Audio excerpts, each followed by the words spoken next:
Okay, good morning. So today we're going to go ahead and get started on learning about our volume formulas. So we're going to be learning about the volume of cylinders, the volume of spheres, and the volumes of cones. So we're going to start out today with just the volumes of cylinders. So if you think about what the word volume means, if you think of, and it's kind of nice to be able to start out with cylinders because cylinders look like cans, so like a can of soup. When we're talking about volume, we're talking about what goes inside that can. So in order to find, our directions here are going to be to find the volume of cylinders below, and we're going to use 3.14 for pi and round that to the nearest hundredth if necessary. So the first thing we have to do is we have to be able to find that formula for volume. And basically what we're going to do is all those skills that we've been learning up until this point with solving linear equations is now we're going to be substituting in some information and some values in order to be able to come up with that volume. So our first formula for the volume of cylinders is going to be V equals, so volume equals pi r squared h. So we have to talk about what do all of these things mean. Well, they already told us right here in the directions to use 3.14 for pi. We're just going to shorten it rather than even hitting the pi button on the calculator. We can just type in that 3.14. But the next thing we need to figure out is what is r.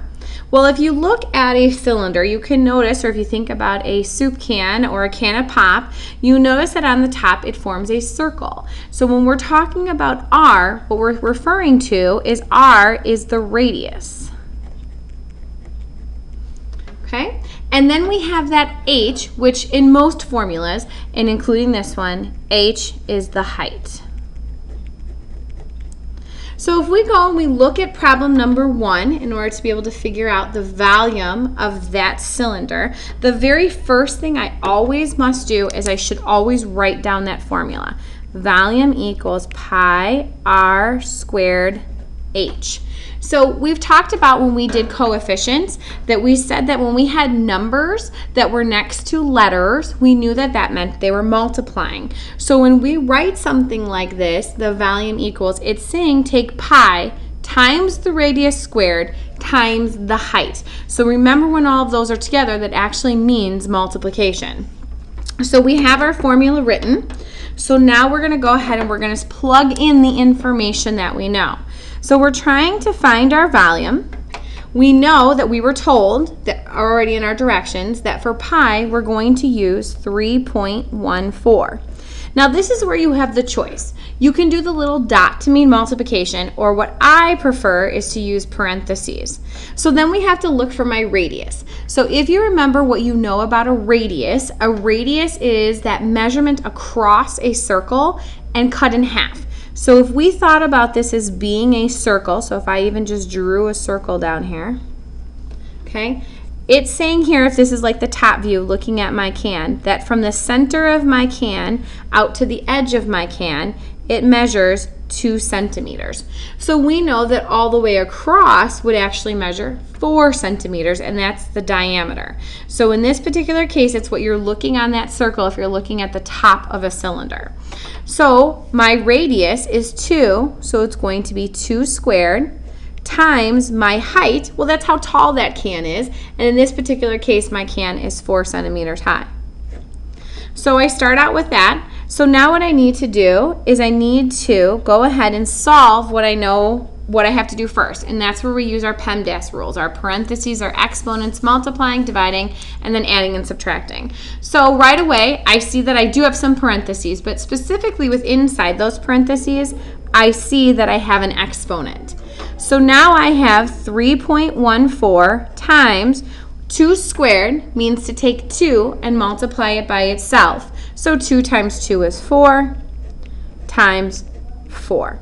So now there's nothing that I can do to simplify within my parentheses. I have no more exponents. So now I'm on that level of multiplying and dividing. Well, I used my parentheses to mean multiplication. So now I can go ahead and take my calculator and I can multiply 3.14 times 4 times 4. Acosta, please come to the office. Noelia Acosta, please come to the office. Thank you. So when I type that into my calculator, sorry about the announcement, when I type that into my calculator, I get 50.24. And what I need to make sure that I do is I must make sure that I label my answer. So this is in centimeters, but because I am talking about volume, I'm talking about a 3D shape. Okay, if you think about a can, it's 3D. So what I have to make sure that I include in my label is that cubed, that centimeters cubed. I'm saying that I'm not talking about a flat surface when I'm figuring out area, it's squared. If I'm just measuring the distance around the room, it would just be that perimeter. This, in this particular case, is I'm talking about what's going to fill inside this cylinder. How much liquid could I fill inside that centimeters, or inside this? So it says it's got 50.24 centimeters cubed, because we know it's a 3D shape.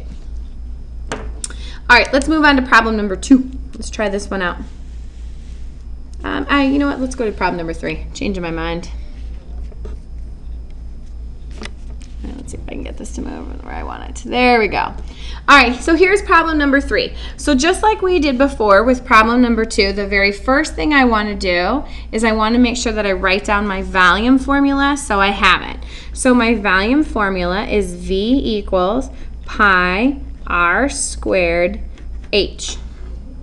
So now I have to plug in the information that I know. I'm trying to find my volume, so that's my unknown variable. That's what I'm trying to find. Well, pi I have is 3.14. Now this one, and rather than using our parentheses to mean multiplication, I'll use the dots, those of you that prefer the dots. So here I'm going to multiply it, because I know that when a number, because pi is a number, is next to a variable, or a variable is next to a variable, we know it means multiplication. So I need to look for my radius. And if you remember when we talked about radius before, radius is when you're looking at that circle or the top of that cylinder, and you're looking for that measurement that's going across the circle and what that is cut in half. So we can see right here, here is my circle, if I was looking at the top, and here is my radius. So it's going to be 6 squared times my height. Now this is where sometimes this can get confusing, that you're like, wait a second, that's not my height. Well, this is what happened. They took the can, and rather than it sitting upright, it's tipped over sideways. There's no circle right here. This is how you know that this is my circle and this is my radius, because this is connected within my circle. That's a distance that's going halfway across my circle. This one, this isn't going across a circle. It's just that line, that height. So think about it if the can or the cylinder was upright. So now I have it times 18.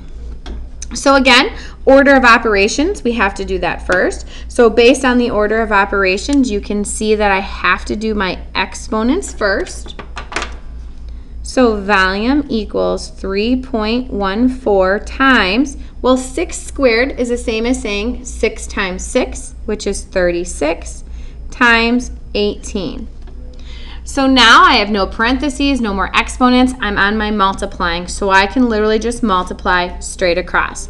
So in my calculator, I'm going to type 3.14 times 36 times 18. And when I do that, I get the answer of 2,034 or decimal point, 72, and I have to go and look and be able to label that. Well, I see that this cylinder was actually measured in inches, so I'm going to do inches, and again, because I'm talking about volume, I'm talking about that 3D figure, it's going to be inches cubed, and this is my final answer. So now what I want you to do is actually pause the video, and I want you to complete problem number 2. Come back, play the video, check number 2. See if you did it the same way that I did it. Pause the video again, attempt number 3 on your own, and then again, come back and go ahead and check your answer. All right, so welcome back. So hopefully you went ahead and you attempted problem number 2, and we're here basically just to go ahead and check that answer and see what you got. All right, so first thing first, I always write down my formula. So volume equals pi r squared h. And now I have to go through and I have to fill in what I know. Trying to find my volume, so that's my unknown. I don't know that. My pi is 3.14 times my radius squared. So I look for my circle. I'm looking for that distance that is going through my circle. And I see my circle. If I was looking onto it up top, I see my circle, and I see that I have a radius of 3 inches. And this one was kind of nice. It actually said r equals 3 inches. Not all of them will do that. But here's my radius of 3 inches, so it's 3 squared times my height, which is the how long or how high my cylinder is, which is 10. And now I have to go through and start to solve. Well, I see that I have some parentheses, and within those parentheses, I also see that I have some exponents. So 3.14, 3 times 3 is 9, or 3 squared, times 10. Well, now I can't do any more simplifying within my parentheses. I have no exponents, so now it's time to multiply. So I should have typed into my calculator 3.14 times 9 times 10. That then gives me that volume of 282.6, and I look at this one is in inches cubed. Again, it's that 3D figure, so I need to make sure that I have that correct label. Don't forget to go ahead and pause at this point and then complete problem number 4, and then come back and check and see if your answer is the same as mine. All right, welcome back. So let's take a look at this one. This is another cylinder where it was kind of turned over sideways. We're going to go ahead and solve this one and see what we get. Trying to figure out which pen I want to use. All right, so I write my formula. Volume equals pi r squared h. My volume is unknown. That's what I'm attempting to look for, so that's going to stay as V. My pi is 3.14 times my radius. Here's my circle. Found that top of that cylinder, and here is my radius of 4. So 4 squared times my height, which is this distance right here, which is 12. So just as we've done in the past, I see that I have some exponents within those parentheses, so I have to take care of that first. So 3.14 times 4 squared, which is the same as 4 times 4, which gets me 16, times 12. Now that I've taken care of my exponents, my next step would be multiplying. So in my calculator, I would type 3.14 times 16 times 12. When I do that, I end up with the answer of 502 and 0.4 centimeters, because it's measured in centimeters, and because it is volume, it's going to be centimeters cubed. So if you're struggling with these at all, just again think about going back, and we're just plugging in that formula. Notice this formula got repeated all 4 times, and we're just plugging in those values that we know. Just to give you kind of a heads up on some of your assignments, and sometimes you'll see on certain cylinders, every now and then you'll see a cylinder that's going to look like this. We'll attempt to draw this real quick. Sometimes you're going to see a cylinder that looks like this. May not be the best cylinder, but you get the idea. And you're going to see a cylinder that might say this. It'll say 5 inches, and then you're going to see a line drawn directly across it. Okay, and you're going to see it say 6 inches. So in this particular case, in this cylinder, if we think about the formula for this one, this is kind of a bonus one. If we think about the formula for this one, pi r squared times h, and we think about what we're going to have to go fill in and plug in, I'm trying to find my volume, which I know. I know that pi is 3.14, but then when I go to think about my radius, I'm like, well, wait a second. It's going all the way across. But this is actually, when it goes all the way across, is the diameter. And if you remember, to way back when we were talking about a diameter, a radius is half of the diameter. So we can still solve this problem, because what I'm going to think in my head, well, if my diameter is 6 inches, half of that's going to be 3 inches. So now I have my radius as being 3 squared times my height, which is going to be 5. And then you'd solve it exactly the same way. But don't get stuck and don't use 6 because you're going to get a much different answer. That's a really wide cylinder. We only want to be using that diameter, which is this part right here, which is half the radius. I'm sorry, we only want to be using the radius, which is half of the diameter. So just make sure that you keep that in mind, that that radius right here is actually 3 inches.